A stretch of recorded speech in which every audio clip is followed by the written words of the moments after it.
Welcome to CFO 4.0, the future of finance. The CFO role is changing rapidly, moving from cost controller to strategic visionary. And with every change comes opportunity. We are here to help you take advantage of this transition, to win at work, drive your career forwards, and lead with confidence. Join Hannah Munro, Managing Director of ITAS, a financial transformation consultancy, as she interviews key experts to give you real-world advice and guidance on how to transform your processes, people, and data. Welcome to CFO 4.0, the future of finance. Hello, everybody, and welcome to this episode of CFO 4.0. And I'm really excited to say I have yet another episode all about private equity. And with me is as our guru of private equity, Mr. Richard Sanders, here to talk today all about the world of PE funding. So welcome back, Rich. It's brilliant to have you back on the show. Yeah, great to be here too. And I feel like you need a mug with that title of private equity guru that you can have on every podcast that we do. I'm not sure I'll be printing a T-shirt just yet, but yeah. There's a lot for us to discuss around private equity funding, but maybe let's just talk about some of the challenges that people can face when they're raising private equity funding. And maybe before that, we start with, how do you know if the private equity route is the right one for your business? So what are some of the things you might want to consider? Yeah, and look, the starting point is it's not a solution for all situations. It really isn't. You've got to have a business at the right stage. So let's talk about some of those things. So most people, when they come to think about external funding, they're doing it for a specific reason. So it could be that the founder has got to a certain age and they want to retire or step back and they want to monetize what they've built over the previous 10, 15, 20 years. That's a really good reason. And so it's got to have a change of ownership. It can be that there's growth that's coming along that you won't otherwise be able to get behind. Sometimes that's combined with a need for extra capability. So it's not just the money, you need some advice about how to scale up. And again, like we talked about, there's a lot of help that you can get from a private equity organization in their approach to doing that. So those are the types of things. It might be that you want to go and buy another company.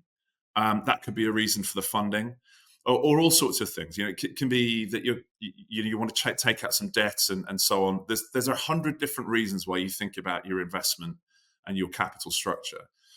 Private equity is particularly relevant when you have a mature business or largely mature business that's about to go through some growth. So we talked before about roughly doubling profit. So if you've got an opportunity where you can roughly double profit, you'll have interest from over, say, 3 years. You'll have some interest from private equity investors. So that that's interesting. But to take on board private equity money, you're going to have to give up a lot of shareholding, a lot of equity, if you're the owner of that business. So sometimes for CFOs in particular, it might be the person that you start off working for, like the founder owner. They've got a really big decision because they will have to give up control of the company that they've built. They'll have to give up, let's say, at least 60% of the shareholding in order to actually take that money on board. And they get compensated for that. So they get to take some money out, as well as then having the opportunity to roll that 30, 40% they've got left over into the future of the business. And hopefully that's on an accelerated path. So that's really exciting. They might make 3 times, 4 times, 5 times that amount of money, but that's a lot to give up. So if you have an alternative, you should probably think about it before you come to the private equity option. Because the private equity option can be really, really good, but you're having to sacrifice that shareholding control, and in taking on board an external party, you've always got that risk that it doesn't gel, the chemistry's not quite right, or whatever. There's lots of unknowns in it, like any change. So if you could achieve the same with an overdraft, if you could achieve the same with some debt funding, if the management team could put some money in and do it instead of putting private equity money in, they probably should. They probably should, because those risk factors are really big and material. So that still leaves a huge number of deals, obviously, that can happen through private equity.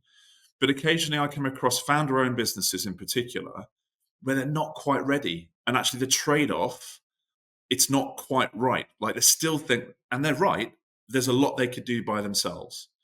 I think when you're looking at doing acquisitions on top of the business that you've already got, that's really different. Because a founder often has no experience of that. A CFO sometimes has no experience of that. And a private equity ownership will automatically give you something there that's very, very different to doing it by yourself. So I think that just tells you private equity is not the answer for all situations. So be careful around like choosing to go down that path at the right time. And just a couple of things I want to dig into there. You mentioned a mature business. What is your definition of maturity? Is it the size, as in the monetary value? Is it the internal processes? Can you give me some sort of qualifiers? How do you assess whether you're mature enough for private equity? It's a question we should all ask ourselves, are we mature enough, isn't it?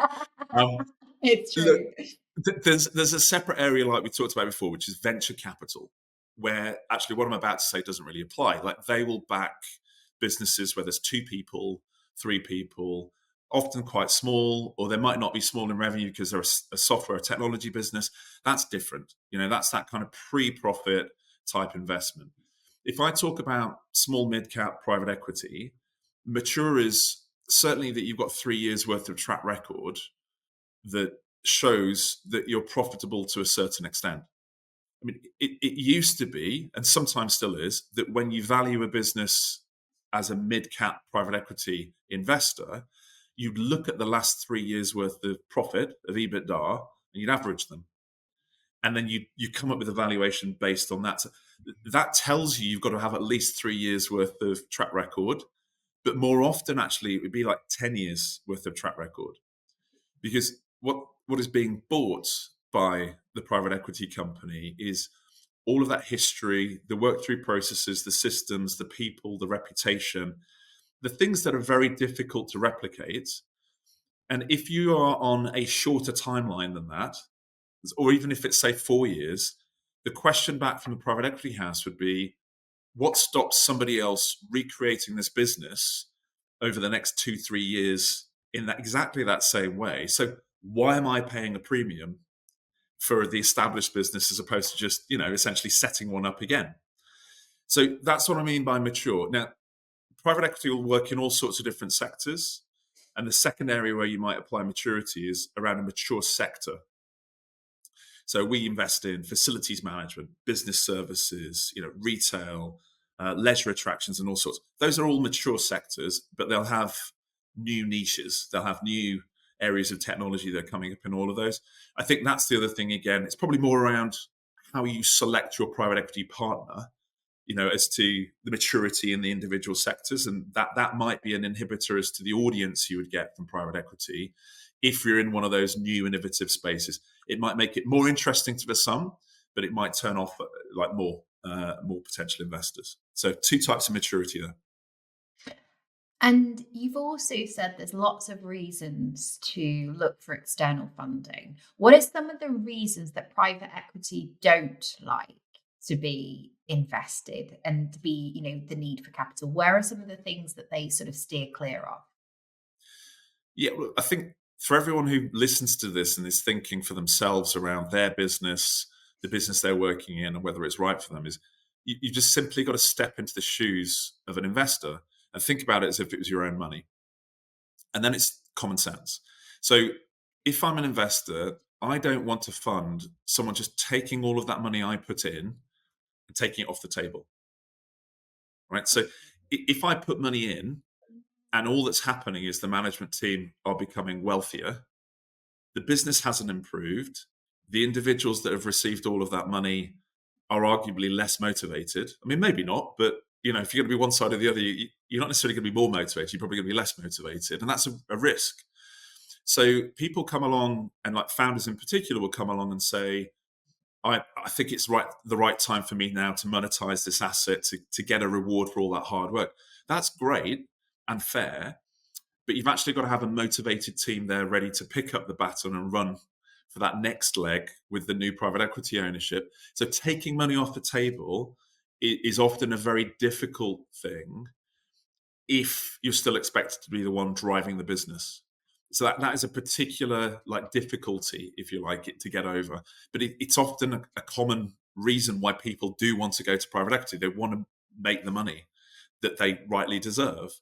But the work you've got to do, and perhaps we'll talk more about this, you've got to do work before you go to private equity on that, to have succession in place in terms of the management team and be ready for the next stage, have some new ideas as well. Because otherwise, what am I investing in? I'm actually just softening the motivation and momentum of a business. So what I'm paying for it is probably over the odds, because I'm automatically making it worse than it was the moment before I got involved. And I think that's, and what I'm hearing is that there's lots, it's about making sure that you have that plan for growth, that plan to deliver on the ROI. That's the most important factor within this. But I also heard when we were talking about, there's so many different reasons.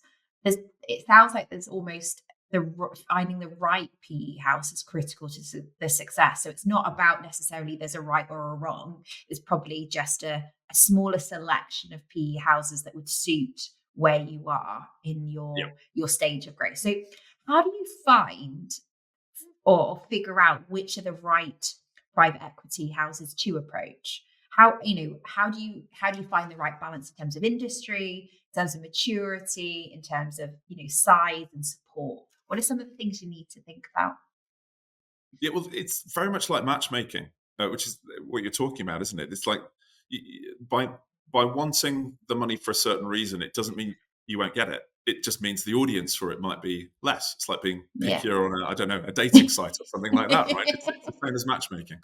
So you get help in this. So that's the first point. So again, I work with a lot of senior founders who over the years have introduced themselves to a lot of potential investors. And that's great. And they learn about investment. But when they come to actually require inward investment, the people you've built relationships with over the last 10 years aren't necessarily the right people for that particular circumstance. But the good news is you get help. So you go to a corporate finance advisor. And it's exactly the same as if you're selling your house through an estate agent. Now, corporate finance advisors have got a lot of capabilities. So this is not like a shop window on a high street for selling businesses. But what they have is they have live relationships with private equity houses, and they're aware of the debt that's available as well as well as the equity, and they can help you navigate the space.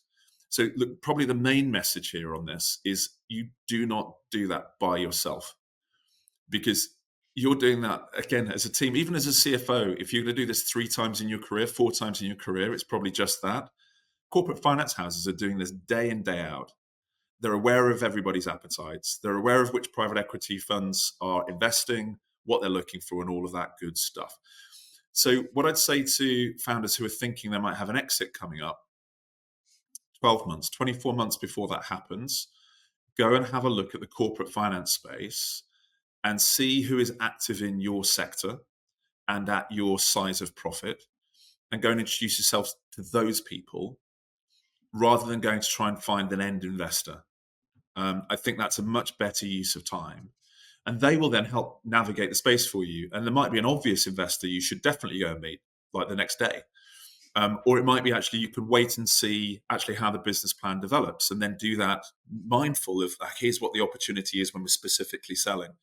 So I think that's critical.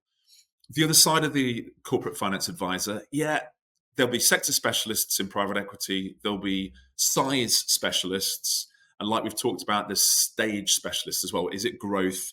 Is it an M&A roll-up? What is it? Is it a systems-based thing? Is it software? Whatever it is. But again, I think the main thing for the audience here is just actually talk to the corporate finance advisor about that, and make sure you go and talk to 2 or 3 of them so you get a rounded picture of what's out there. That's your best route to navigating that space. Yeah, and I guess in terms of, is there a right corporate finance advisor then for you as well as a private equity house, is what we're saying? Yeah, there is. That's the next level of matchmaking, right? And I think, again, with all of this, and we said this around investors as well, it's a trust position. Mm. And if you're the CFO advising a founder, or if you're the founder yourself, the trust that you've got to have in this advisor around handing over the asset that you've built for 10 to 15 years and then entrusting it to the next investor, it's not that you're washing your hands of it, but it's a big step. So if you do not have faith in the capabilities of that advisor, or if you do not get on with them chemistry wise, it's not going to work. Mm. So you can actually have a corporate finance advisor who's in exactly the right sector, has done, like, the last 5 deals they've done could be really relevant. They might still not be the right advisor for you because for whatever reason you can't trust them. Now, where I would start is make sure that they have got sector experience, because otherwise you'll be explaining your business over and over and over again, and they won't understand it. Now, depending on your business, that might be more or less complicated. If it's a niche sector, that might be tricky to actually find someone who's got a lot of experience. You've also got to think about how accessible is my business. Is it easy to understand? Is it complicated? But look for someone who's got that right deal experience relevant to your sector. Size is important in terms of the EBITDA of deals that they're dealing with, because that'll tell you the networks that they're connected into. So if your business is making £1 million of profit and an individual has only ever sold 10 million profit businesses, they're going to have the wrong network, and they're probably not going to be interested in selling your business either. So that's the second area of match. But overriding all of that is the chemistry. I really strongly state that chemistry is important. You've got to trust them. And if upon meeting them that they're not infusing you, if they're not giving you that confidence, go and have another meeting with someone else. Mm. Yeah, I know, and I think that's, we've talked a lot about chemistry, a lot, haven't we? Both in terms of the PE houses and also obviously with your corporate advisors, and I guess in terms of the application process, does it differ whether you're going through that corporate advisory route versus maybe working directly with a PE house? Are there some things that you need to consider in terms of how that process will work? Yeah, so look, I think this is one of those things that people misunderstand. It's actually quite difficult to work direct with a private equity house. Mm. And like, corporate finance advisory costs you money. It'll be a few percentage points, or it'll be a fixed fee and a retainer. It's not cheap, but both sides need it. So there's a lot of preparation you need to do for a deal that, if you haven't done before you go out to the market for an investment, will destroy an auction process. If you do not have the information to hand when asked a question, you'll delay a bid coming in and possibly mean that there's no competitive tension at the point that you're selling your business. So you have to do that groundwork in the right order and to the right level. And the corporate finance advisor is really well placed to help you do that. Now, there'll be a number of CFOs out there that can also help you do that. But the corporate finance advisor will be plugged into exactly the right exit targets and exactly the right questions. So even if you're 3/4 of the way there, the corporate finance advisor is essential for that preparation. Put the other way around, like if I'm looking at and I do talk to management teams direct, but if the vendor hasn't taken advice from a corporate finance advisor, look, it could be that the management team and the vendor are really well informed about everything that's going on. But they're going to have questions around, is what I'm bidding as an investor the right rate? Is it market rate? Is it fair? What is market standard is often a question in the legals, the financials, and the valuation. And it really helps me for there to be an advisor on the other side that knows that stuff. So that if we're trying to educate a management team about that, well, we're conflicted. So I'll often try and give as fair advice as I can, but I fully understand that a management team who are selling will go, well, you would say that, wouldn't you? Yeah. Because you're on the other side, you're trying to get a good price. So even if you try and play it straight down the middle and be fair, you benefit from there being an advisor on the other side. So I think the number of deals that would happen direct are very, very low, if almost any at all. And there's always a legal advisor. There's often a finance, in terms of financial diligence advisor as well. It's incredibly rare not to have a corporate finance advisor working in between the vendor, the management team, and the private equity house. And from in your experience, have you had any bad corporate advisors that have hampered the deal rather than helped them? I don't. There's no bad advisors in terms of their motivation. They are minded to get a deal done. They are minded to make the acquisition process as easy as it can be for the private equity house. So that's great news for the investor, but that's also great news for the management team and for the vendor. Because again, these are arduous processes, and you definitely want to make sure that there's a deal at the end of it if you start one, because it's a lot of work on top of running the business as well. So there are no bad advisors out there in terms of motivation, because we're all really aligned around the same thing. But again, it's about the relationship. Like sometimes you have an advisor that's not as close as you'd like them to be to the management team or to the vendor. And so what ends up happening is they think that this is what a vendor wants, and it's not. And so you end up talking to two parties, whereas you hope it was more joined up. Yeah.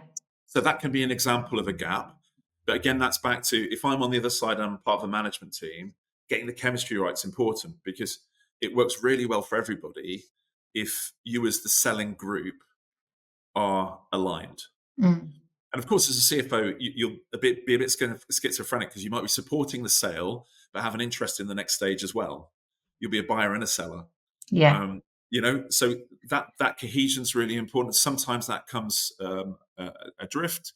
I think the other area that the corporate advice can go a little wrong is there can be some misunderstandings about what the business is.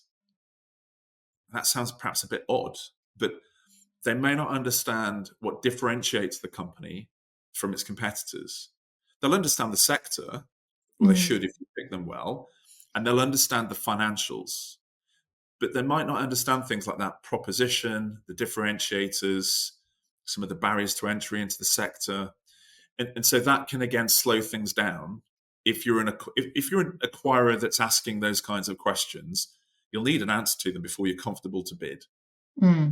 Right. And when we're doing our diligence, having a corporate finance advisor who's on top of that, that's done the work with the management team to understand all of those things, just makes the whole thing smooth as opposed to protracted. It just slows everything down if the team selling have not dealt with that before an investor's there and on the ground and asking those questions. One of the hardest things, I think, is actually putting into words what it means to work with myself and the team here at ITAS. Because not only are we a financial transformation consultancy, but we do it using Sage technology. So rather than me tell you how awesome we are, let me introduce one of our customers. We were very happy to work with ITAS. We were really aligned. And we would have discussion on how to improve stuff also. And since we are live, really, I'm amazed by the support. They answer really quickly. And if we don't understand each other because like the issue after some emails is not fixed, we can jump on the call, and they are really easy to reach. They respond really quickly. So I feel like it's ongoing collaboration, and it's not like ITAS disappeared after the implementation. So we are really happy to work with ITAS.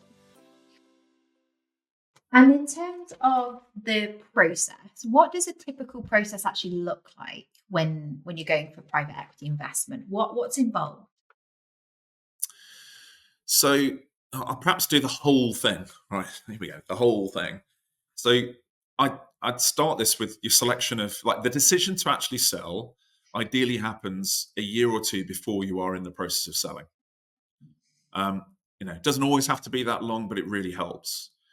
So the first thing to think about is, like, what is your plan? Like, why is this going to be an appealing business to be sold? And, what are the differentiators? What makes this a strong company? What are the capabilities of the team, the people, the supply chain, and all of that? Then I think what you need to be doing is you need to be going out looking at corporate finance advisors, like we've just talked about, and they will give advice immediately. They're very helpful in that preparation. That will then lead to a lot of work potentially needing to be done, particularly by a CFO. So corporate finance advisor will say, well, you need to know that the legal structure of the business is sound. We can't have it that there's a shadow partner from 10 years ago that might come out of the woodwork.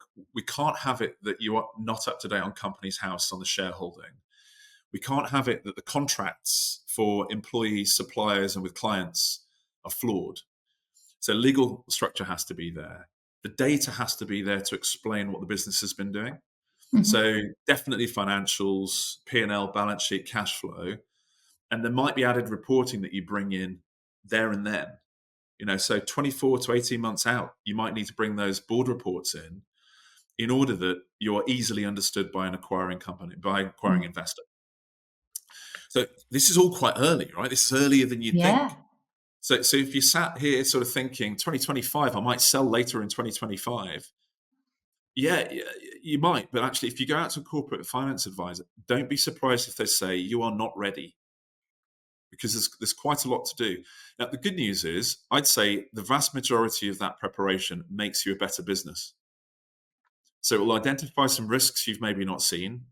It'll clear up some legal contracting situations that should lower risk and improve your decision making.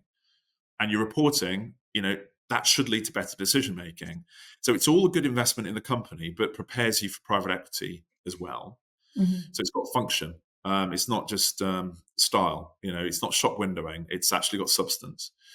So then maybe let's say you're 6 to 12 months out from your sale process.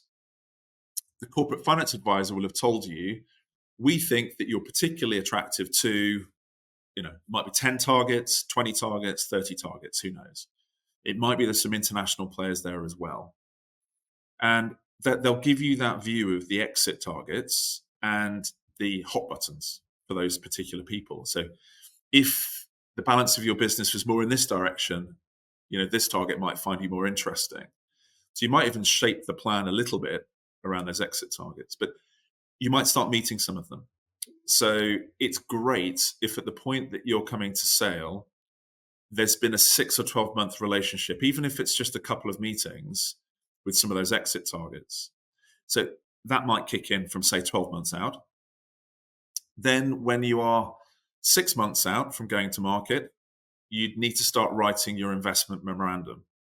So this is your sales marketing document that says, why should someone buy this business? What's the plan? How strong are the capabilities? What are the differentiators? What are the financials?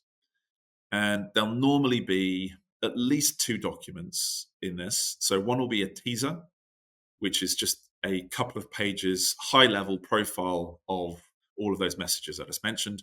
And then there'll be a full investment memorandum that can be as much as a couple of 100 pages. Like the best ones are actually 50 to 100 pages, but an involved presentation, an involved document that describes everything a bidder needs to know in order to bid on the company. Okay. Separate to that, you'd also start, and this is getting onerous, right? There's a lot. You'd start financial diligence, you'd start legal diligence, and most sales now in the small mid-cap do full diligence before they go to auction. So it used to be you'd stop at the information memorandum and every bidder would do their own diligence. Well, actually now you need to present the answers to the standard questions at the same time as going to an investor group. Otherwise, it's harder for them to engage. So you do the financial diligence. So what does an independent accountancy firm think of what you're saying around your profit and loss? Have you accounted for things in the right place? Is profit a fair reflection in the way that you're saying it of the actual profit, the sustainable profit of the business? And what do they think of the business plan for the next few years? So financial diligence, legal diligence around all the contracts and everything else I just mentioned, and possibly even commercial diligence, which is helping an investor to understand the market that you operate in. Now, that is somewhat more optional, but you can immediately see why that's valuable, because it saves you as a management team or you as a vendor trying to explain something. You get an independent body to do it, and it means that your audience of potential buyers increases. Then you get to the auction. So, that's a huge amount just up to that point. And it is involved. And all of that is outside of the day job. So again, back to that first question you asked me, that's why you've got to be certain it's the right thing to do, because it's a lot of time. It's a lot of time and a lot of expense to get even just to the point of being able to put yourself forwards for that sale. And Absolutely. where does you talk about the different elements of diligence, where have you seen people go wrong in the diligence perspective? One of the things you mentioned, obviously legal documents and structures of the business. But what are have you got any examples that you can share with us of where things have fallen over because that diligence process hasn't been done well?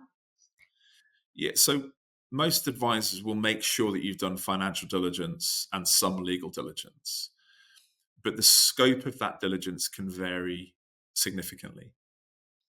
And the scope can be more relevant for certain types of investors than others. So if you're selling to a trade player, for example, so someone already in your sector, it might just need to be cursory financial diligence, because that trade player will understand how your business works, the market. They may not even be bothered about the legal issues because they know that they can deal with them. They're dealing with them already in their core company. So that would be a very light touch diligence if you were selling to trade. Then if you've got a sector specialist private equity house, again, they might have some of those characteristics as well. They might not need quite as much. So I think in the scoping of the financial and legal diligence, you can get it wrong. And that's recoverable, but it slows the sale process down. And anytime you slow a sale process down, people will lose interest. And actually, if you're selling, and this is on behalf of the vendor, so again, a CFO might be more buyer-minded than seller-minded, but for the vendor, making sure that that is all in place as much as you can for as wide an audience as possible means you get competitive tension in an auction, and that's what they want. So scoping and diligence is important. I think sometimes financial diligence is treated like it's all the same for all companies. And there are some basics that need to be covered, like a review of audits, a review of board packs, a review of the P&L, the balance sheet. But actually what you can do with financial diligence is you can focus it on the likely key issues for an investor. And I think sometimes there's an opportunity missed in going to potential investors and saying, look, here's the teaser level. What would your questions be of this company? And we've gone into situations where, for example, like CapEx is a really important question. Okay, so the capital expenditure of a business, if it's been underinvested in by the prior owner, is a really big issue if you're then the new owner, because you're going to have to fund, I don't know, a new fleet or new equipment or new buildings, and it can destroy the financial model. So if you've got a high CapEx business, you need to have understood CapEx into some minute detail in order to give confidence to the acquirer that they're not going to have some bad news as soon as they own it. Like that, as an example, is something that might not feature as much in the scope for financial diligence as it should, and that is it's just a fundamental problem. Yeah, so I guess those areas of concern in that financial diligence need to be tailored both to the industry that you're in, but also the targets that you're going after, because they'll be looking at specific things. Absolutely right. Absolutely right. And in terms of, we've talked a lot about the diligence process, and what about things like team structure? Red flags around, customers in a particular, one particular customer that's a massive part of the revenue. What other red flags are you looking for as an investor to go, this could be a concern? Yeah, so at Sullivan Street, we don't typically see too many red flags because we are thinking individual deal by deal. And so there's no problem that we can't get over. Like we can always look past that. But typical mid-cap private equity cannot operate like that because they've got a fund where they've got certain rules that they have to obey. So the red flags for other people will be, is there a CEO in place that's a real CEO that's going to be there for the whole of our investment, and possibly for the next person's investment as well. So that could be a time horizon of the next 6, 7, 8 years. And if that CEO doesn't exist, that's an automatic red flag. We cannot invest, some people will say. A related question will be, is there succession planning in there? How deep is the management capability? And obviously linked to that, how easy is it to recruit in if you haven't already got? And so that can be a red flag if that's deemed to be a particular problem. And look, those first two are really relevant when you've got a founder that's trying to step back. But they're relevant. It's a relevant question in all investments, because actually the senior team and their link through to the rest of the business, without that working, it's very difficult for private equity to improve like value creation and so on. So those are absolutely critical. I think other red flags I mentioned previously about trust. So there's a chemistry red flag. You only get to know that like late on. So we'll take that as red. I think there will be certain types of business plan that are a red flag. And again, about matchmaking with certain private equity investment houses. Like it might not fit with what they're trying to do. It goes international. It's too much reliant on acquisitions. It's not enough about sustainability in terms of ESG. There can be red flags there that just rule you out. For me personally, one that's always interesting is in business plans, you often get some, I might call them kind of well-meaning, optimistic assumptions around, say, productivity or efficiency. And a red flag for me often is where there's something that's suddenly going to happen now that hasn't got evidence in the past. So they'll often be in a profit and loss. Well, we're going to save 2% of overhead per annum, 5% per annum over the next 3 years. And you look at it and go, yeah, based on what? Based on what? And if there isn't a good answer to that, it's actually just been I call it a goal seek. It's actually, they've been trying to hit an EBITDA number. They haven't quite got there with things that can be substantiated in like plans. So they've just put a placeholder in that says, well, we'll make something up. We'll find something. Sometimes that's really valid, but that's another red flag. Is actually there's just, vacuous, hopeful assumptions been thrown in to improve performance without that being backed up with a plan. Yeah, no, that's I think, being overly ambitious or maybe slightly unrealistic is the term we're looking at in terms of plans. I think we mentioned that on a previous episode. It's not like, we all know that private equity organizations are looking for growth, and we talked about that right at the beginning, but it's about, I guess, realistic growth and delivering on the number. So with substance and evidence. All of that.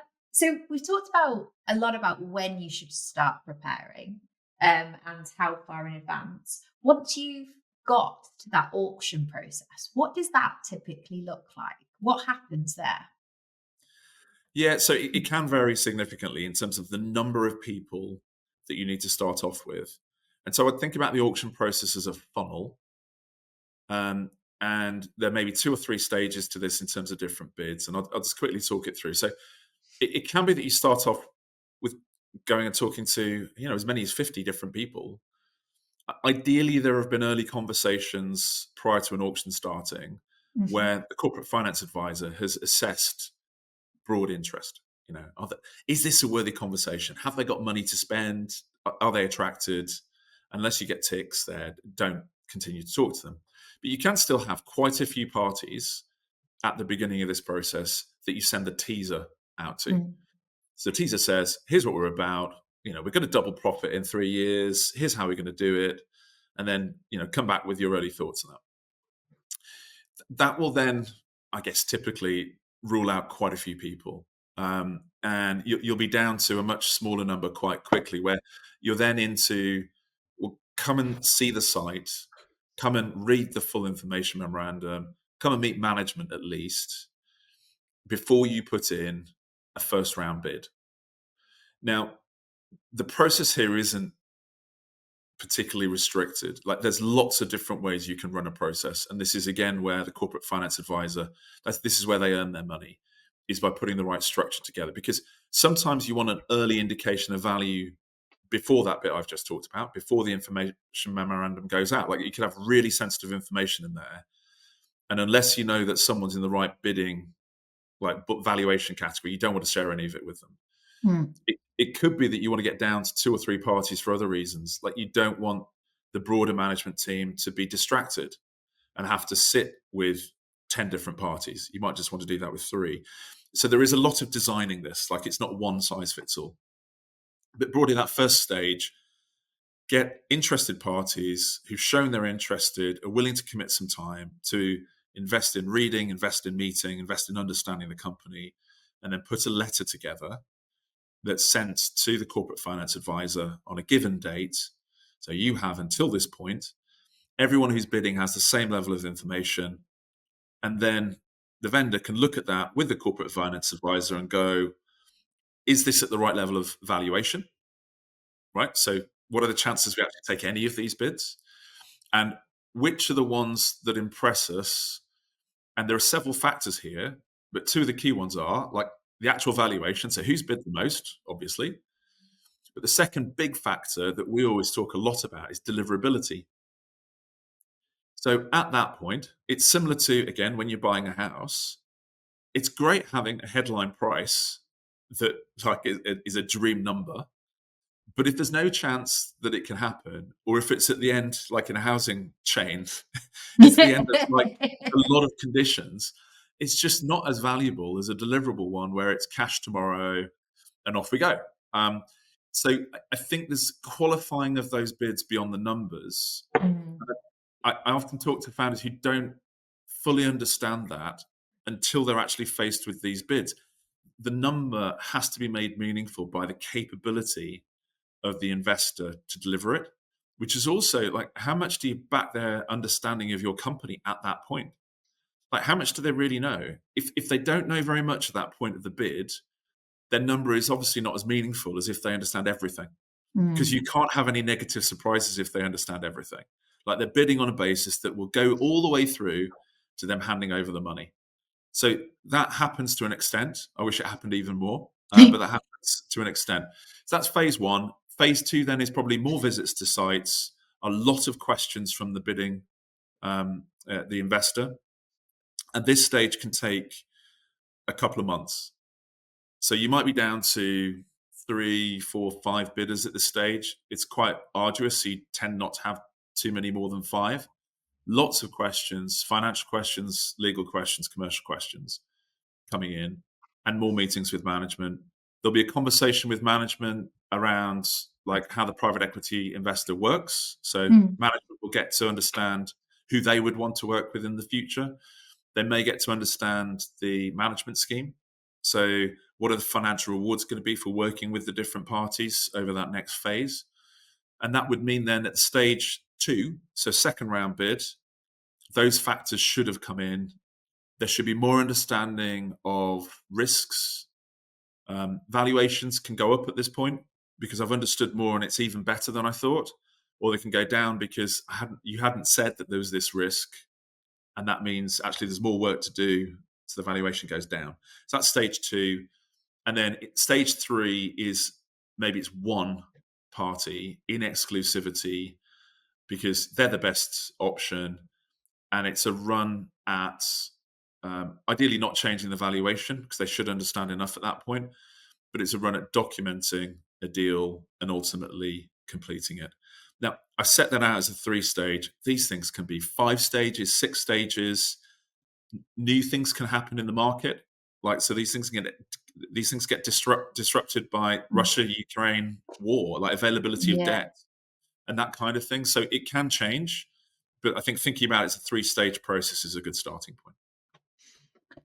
And so we're talking about the process, and it came up then about sort of meeting the management team and getting to know that. What is it that you're looking for in that management team, and how critical is it to your decisions to whether you invest in a particular organization, and how important is the CFO role to that? Well, again, it very significantly by private equity house. I mean, for me, it's everything. I mean, I find it very difficult to understand a company until I've met the people who are running it. And to be honest, until I've met people who are at the front line in that company, I think it's really difficult to triangulate the relationships, the behaviors, motivations. And that's really, it's the stuff that's not on the page. It's really difficult to put that down in black and white. And you can read as much, you can see as many spreadsheets as you like, but until you've actually met the people, I find it hard to make sense of what's going on. You don't have a feel for it. How is the organization working? So it's critical for us. Like pure investors who aren't changing companies that much, it's easier for them to do it off a spreadsheet, and so they'll place less impetus on it. But I'll start with those that they will still take comfort from a CFO that's on top of all of the numbers. So they will often have questions, a lot of questions for the CFO and some questions for the CEO. They'll focus on history of profit, risks to profit, how the plan could pan out in a kind of scenarios basis, like what are the things you're worried about, type of set of questions.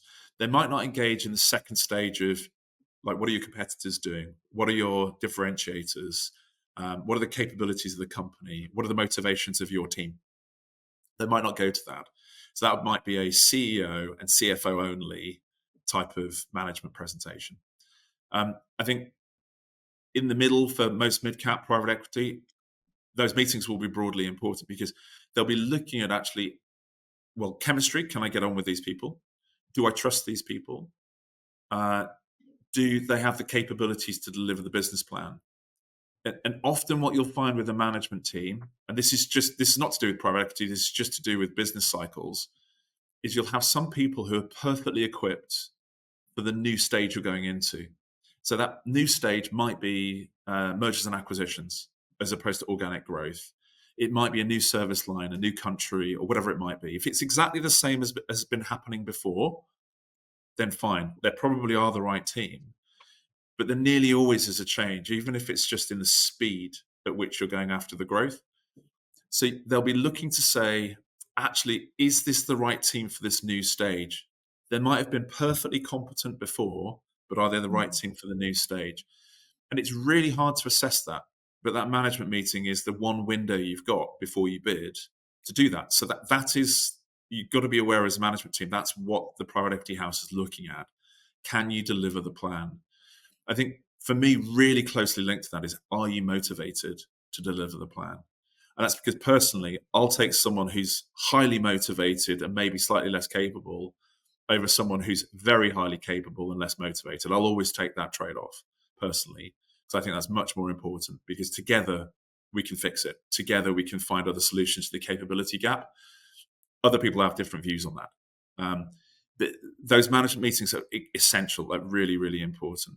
So the final part of your question, CFO, what's their role? I think whoever the audience is, be on top of the numbers.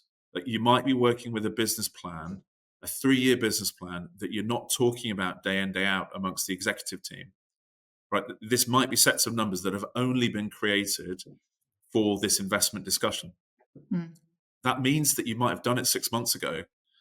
And there have been occasions where I've walked into a room, we've asked some basic questions, and I can't remember the assumptions that underpin that 3-year forecast. And it's not really because it's not because they're incompetent. It's just because it's not day to day. So you've got to practice. You've got to sit down with a corporate finance advisor and ask them to ask you the questions that the investors are going to ask. Practice, because it's different to the day to day. It's different to a board meeting, even if you have really good board meetings. So practice. So be on top of the numbers, practice, be competent, be succinct as well. So I think it's generally a good thing in all communication. Be succinct and then wait for the follow-up question. And if you've got good relationships, that's just generally a good way of being. Quite often, you walk into those meetings and it's the life story of an individual that gets described. And I understand why. Like it's like your homework is being marked. It's your passion.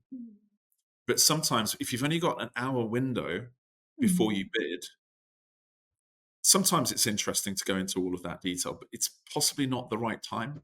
And you can end up looking like you're not competent and you don't get onto the important things that are often at the end of your presentation. So it's the same thing with all community. Just practice, get your time management working, and be succinct, because maybe I'm not being a good example on this answer, but allow the question to follow, right? Don't think you've got to get it all out there, because you do not know what they want to ask. And it's not because they're not interested that they're not asking questions. It's because they've only got an hour. Or maybe it's 2, but it won't be any longer than that to get to the nub of, do I want to bid on this business? There was actually a huge amount of value. So I'm very glad you weren't that succinct with that answer, Rich. That's very kind. But so, and I knew this would happen. When this is such a big topic, we were never going to get through everything in as much detail as we wanted. But I guess, for somebody that is going into this, and they want to maximize the investment return, they want to get the best multiples they can as a CFO, what are the 2 things you need to do as a CFO to make sure that you help the deal through, and what should the 2 things that the business should be doing to make sure that they're ready for this process? Yeah, so 2 things I should have done. One of them is prepare for that question. That's a good one. There's an immediate one for the CFO. The clearest one is, be prepared around the workings of your current company, because it's probably the reason that most processes fail, and certainly are elongated, is that the data is not ready in the data room. There are 200, and it is 200 standard questions at the point of doing a transaction with a private equity house. You can prepare the answer to all of them. You can prepare the financial data for all of them. You can prepare the contracts and the legal data for all of them ahead of time. And that includes things like environmental surveys and things like that. What is your asbestos management plan? Have you got the right employee handbook policy? All of it can be done. It's not hard in the complexity of each element. It's just a lot of work. So as the CFO, that is your responsibility. That it just is. It's not the CEOs. It's not the corporate finance advisors. It's yours. And you will be, in the doghouse if actually a process falls over because of that. So I think that that's the biggest thing I'd say to any CFO: be ready. I think closely linked to that is, that's a lot of work. So query the process before you start it. So we see a lot of failed processes. There will be hundreds and thousands of processes that never get to the point that we see them. So it tells you actually the number of ultimately successful processes is relatively low. And that's because people start them at the wrong time, start them with the wrong motivations, start them with the wrong expectations. So I think a CFO can sit really nicely with a corporate finance advisor, working with the rest of the management team and a founder, to make sure everybody understands what they're committing to, the fees, the time, the effort, and the ultimate reward, with both eyes open as far as you can. And I think a CFO's mentality is good for that. On the business side, it's 2 simple things, I think. Great business plan. So you've got to have a good business in order to get through this process in an optimal way for all parties. So it's the basics of, what is your strategy? What are your differentiators? Why you versus competitors? What are your barriers to entry in the market? Understand your market. Great relationships with customers. Not an over-reliance on any one individual in your firm or any one individual outside of your firm. Have a good business. So easily said, harder delivered. But that is the type of attention, that's the lens you've got to look at the company through. Is it really a good business? Is it therefore going to get a good valuation? I think the second thing is succession. We've talked about that a few times on this podcast. It's a really common issue that actually there hasn't been the investment in frontline staff. There hasn't been the investment in team leaders, supervisors. It very rarely gets talked about in a teaser or an information memorandum. But then also, more typically, it's talked about succession in terms of mid-management up to senior management. So I think looking at that it's just a good way of building a good business. But I think when you're going through this scrutiny, it's something that every private equity house should ask about, and often do. So be ready on that. And there's a long lead time. on succession planning. So it's also one where you cannot remedy that if you're into a deal process. Like, it will be just a weakness where the cost of that gets taken off the valuation of the company. And that might mean that the founder does not want to sell. So I think those are 4 points that if you did all of those, you wouldn't regret, at least. And some great points in there. Well, thank you so much, Rich, for again sharing your knowledge of the world of private equity. And there's some great insights in there today, in terms of preparation and how far ahead you need to do that. Thinking about the lenses that you look at your business and your team at, and things that you as a CFO can do to set yourself up for success in the future. So amazing as always, Rich, and can't wait for the next episode. Hey Google, what's the best accounting software for my business? Give it a couple of years, and I bet you she'll be able to answer you pretty accurately. But for now, it's still one of the few questions Google can't give you an answer for. But we can. Take our free quiz and find out which Sage product is the right fit for your business. Just head to itassolutions.co.uk.